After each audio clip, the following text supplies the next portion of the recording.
I've got the honour of presenting Mrs Newman, our own Mrs Newman, or Lisa Newman, as the #1 ticket holder for the Brisbane Lions going forward. So that's a very important title, and we're really excited to have you on board, Lisa, with your name on the back.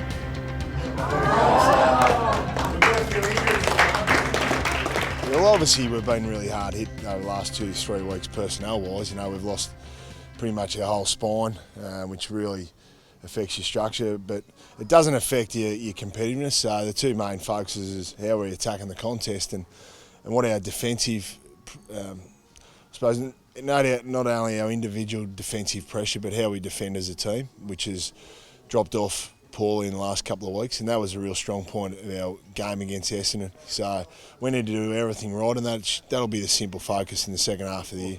Carlton was a perfect example of a side that's, you know, a top 8 calibre side, and for 10 or 15 minutes we absolutely blew them away in the game, and that 10 or 15 minutes kept us close, but we got beaten, and it's not good enough. We need to go 4 quarters.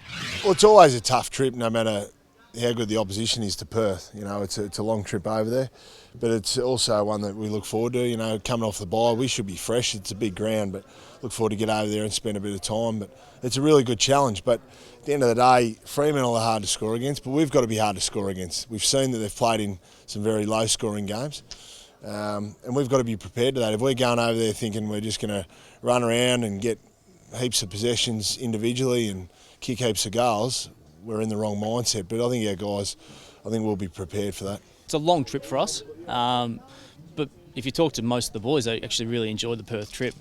You get over there an extra day, so you get to spend a fair bit of time together. You know, I guess a lot of people probably don't expect us to win, so that seems to be the case most times we travel to Perth recently, so it's actually not a bad trip for us.